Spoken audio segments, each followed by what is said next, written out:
La charla es una de las técnicas de enseñanza más utilizadas en educación para la salud, donde un individuo que posee conocimientos sobre un determinado tema hace una presentación hablada frente a un grupo grande o pequeño. Las charlas pueden ofrecerse en una variedad de ambientes. Pueden enmarcarse en una reunión pública, aprovechando la presencia de un experto que visita la región.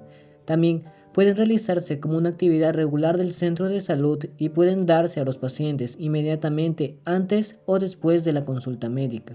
Entre las ventajas de aplicar esta estrategia son: resulta ser económica, porque para su ejecución basta con la persona que expone, requiere de poco tiempo y de ella se pueden desprender reuniones posteriores.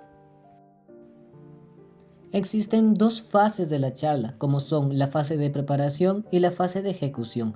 La fase de preparación, el primer paso consiste en la selección del tema sobre la base de las necesidades de los sujetos. Seguidamente, la revisión cuidadosa de la bibliografía para brindar una información actualizada. Como tercer paso, la confección de una guía donde se contemplen ordenadamente todos los aspectos que se van a tratar. La planificación de la actividad de acuerdo al tiempo de que se dispone. Y como último paso, la confección y preparación de los medios de enseñanza. La fase de ejecución comprende lo que sería la introducción. Esta debe ser breve y procurará despertar el interés del público. Segundo, la proposición o descripción, aquí en donde se expone esencialmente lo que es el tema. La confirmación, donde se decide que el auditorio acepte o no las respuestas. Cuarto, la síntesis o resumen. Debe abarcar de manera concisa los puntos principales expuestos que estimule a participar. Y quinto, la fase final, donde debe comenzar dando la participación al público. La importancia de la aplicación de esta técnica se basa en que, si es manejada correctamente, permite el contacto interpersonal, el cual es beneficioso para estimular el proceso de aprendizaje. Además, se la puede adaptar a diferentes niveles culturales y educacionales, lo cual facilita otorgar información sin distinción cultural o académica. Buenas tardes, chicos, pues nosotros somos estudiantes de la Universidad Nacional de Loja, carrera Laboratorio Clínico, y estamos cursando el tercer ciclo. Pues el motivo de esta charla es concientizar sobre las consecuencias y efectos que conlleva la automedicación. Primeramente les vamos a mencionar lo que es automedicarse. Pues desde el momento en que nosotros tomamos por iniciativa propia o sin prescripción médica un medicamento, desde aquel momento ya estamos hablando de automedicación. Sin embargo, hay que tener en cuenta que algunos medicamentos son distribuidos libremente. Sin embargo, que un medicamento sea distribuido o mediante venta libre, no quiere decir que no sean perjudiciales para nuestra salud. Como por ejemplo el ibuprofeno, que es un medicamento que todos lo conocemos. Pues sabemos que este medicamento es utilizado para calmar síntomas menstruales, donde si se lo consume de una manera excesiva, pues puede causar varios problemas, como por ejemplo nos puede causar úlceras, sangrado o hasta puede provocar perforaciones tanto en nuestro intestino o estómago. También hay que tener en cuenta que existen algunos hábitos que nos conllevan a practicar la automedicación, donde entre algunos tenemos que cuando nosotros sentimos síntomas de enfermedades anteriormente, pues procedemos a tomar los mismos medicamentos. Sin embargo, hay que tener en cuenta que no todos los síntomas son referentes a una misma enfermedad, ni la misma enfermedad nos va a provocar los mismos síntomas. Entonces, es por ello que como recomendación es favorable pues acudir a un médico para que ellos nos prescriban los medicamentos. Otro mal hábito que nosotros cometemos es que cuando estamos en un tratamiento nos olvidamos por tal motivo tomar una dosis de dicho medicamento. ¿Y qué hacemos? Pues la mayoría hacemos que al siguiente día nos tomamos el doble de la medicación. Al ser estos hábitos, pues lo que nos va a provocar es principalmente una intoxicación o envenenamiento a nuestro organismo. Continuando con la presentación, tenemos los efectos y consecuencias que tiene la automedicación. En este caso hemos traído algunos de los efectos más comunes que pueden haber a nosotros automedicarnos. El primero es la interacción con otros medicamentos, ya que nosotros estamos consumiendo medicamentos que no tienen una prescripción médica y por ende el contenido de cada uno de estos medicamentos va a generar un choque entre ellos y esto a su vez nos va a generar consecuencias o efectos secundarios hacia nuestro organismo. Otro de los efectos es que estos medicamentos van a dejar de ser eficaces. Cuando nosotros procedemos a automedicarnos continuamente, y teniendo en cuenta que muchas de las enfermedades pueden ser generadas por bacterias y virus, estos van a generar resistencia a los medicamentos que el organismo está acostumbrado a ingerir y de esta manera es como dejan de ser eficaces para el tipo de enfermedad que queremos tratar. Como siguiente tenemos también la toxicidad o reacciones adversas. Recordemos que los medicamentos son de uso delicado, así sean de venta libre. Es muy importante que nosotros tengamos en cuenta cada una de las características de los componentes de estos medicamentos, ya que no todas las personas reaccionan de la misma forma ante un medicamento o ante otro. Y esto a su vez puede terminar en un caso de toxicidad y generar reacciones adversas, como se menciona. Otro problema es que se puede generar la dependencia o adicción. Tenemos que tener en cuenta que todos los medicamentos pueden generar dependencia, pero en el caso de los medicamentos que son prescritos por un médico, este va a tener un seguimiento de nuestro tratamiento.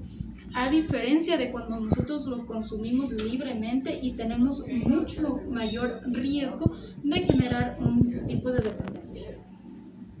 Finalmente, entre las consecuencias también tenemos que se pueden ocultar problemas de salud graves.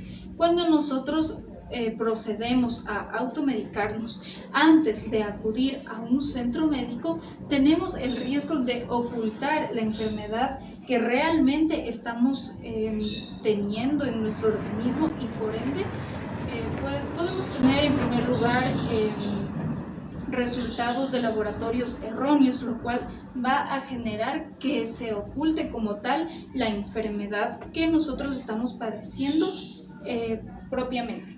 Siguiendo con la presentación, tenemos cómo evitar los riesgos asociados a la automedicación. En este caso, tenemos 3 recomendaciones que son importantes para evitar agravar de por sí la automedicación. En primer lugar, es el uso adecuado de medicamentos. En esta parte es importante mencionar que bajo ninguna circunstancia debemos consumir medicamentos que requieran receta médica y a su vez que no estén prescriptos por un médico como tal. Además, también tenemos que tener en cuenta que en el caso de los medicamentos que no requieran receta médica, estos no deben ser usados por un lapso prolongado de tiempo y en caso que los síntomas persistan, debemos ir a un centro médico. También es muy importante tener en cuenta que durante el consumo de medicamentos no consumir bebidas alcohólicas. También otra de las recomendaciones es que aquellos medicamentos que no están recomendados para ciertos grupos de la población, como es el caso de mujeres en estado de embarazo, durante periodos de lactancia o en caso de enfermedades crónicas, si ya estos medicamentos se menciona que no deben ser utilizados para tales tipos de personas, no los debemos consumir. Esto es, aunque no parezca, también es una costumbre muy frecuente y esto va a generar propiamente problemas. Finalmente tenemos la conservación de los medicamentos. En este caso es muy importante que tengamos en cuenta que siempre los medicamentos tienen un precepto. En este precepto se encuentran todas las características y a su vez los efectos secundarios, las recomendaciones y toda la información del medicamento como tal.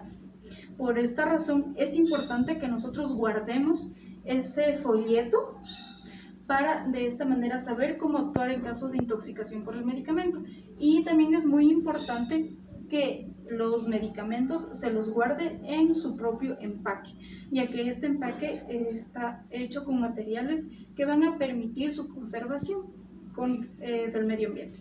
Después de haberles compartido toda la información respecto a las consecuencias, efectos y cómo poder evitar estos riesgos que produce la automedicación, pues vamos a hacerles un breve resumen de lo que hemos tratado.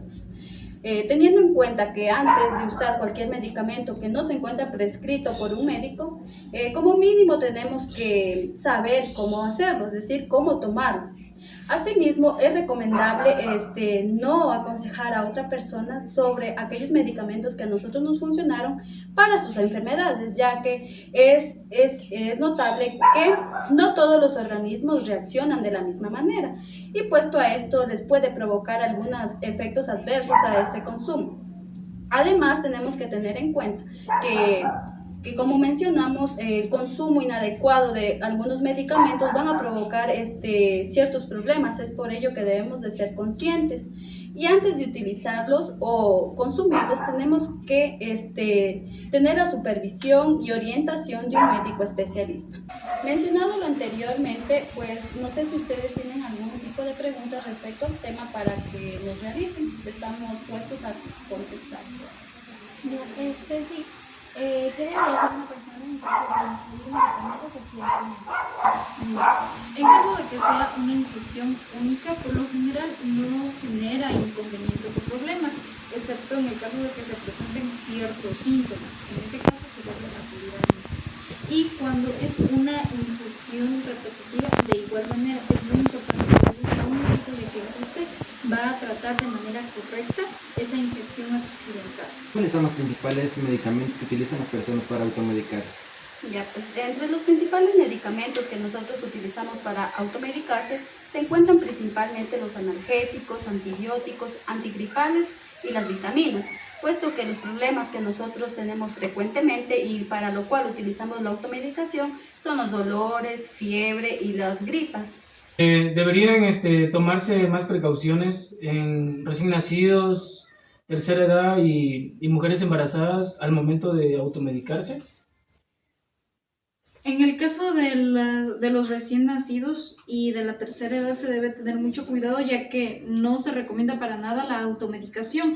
Y en el caso de las mujeres embarazadas, esta debe consultarle a su médico, ya que él la orientará de mejor manera hacia los medicamentos que debe y no debe tomar. Si no existen más preguntas respecto al tema, pues procedemos a agradecerles por su atención.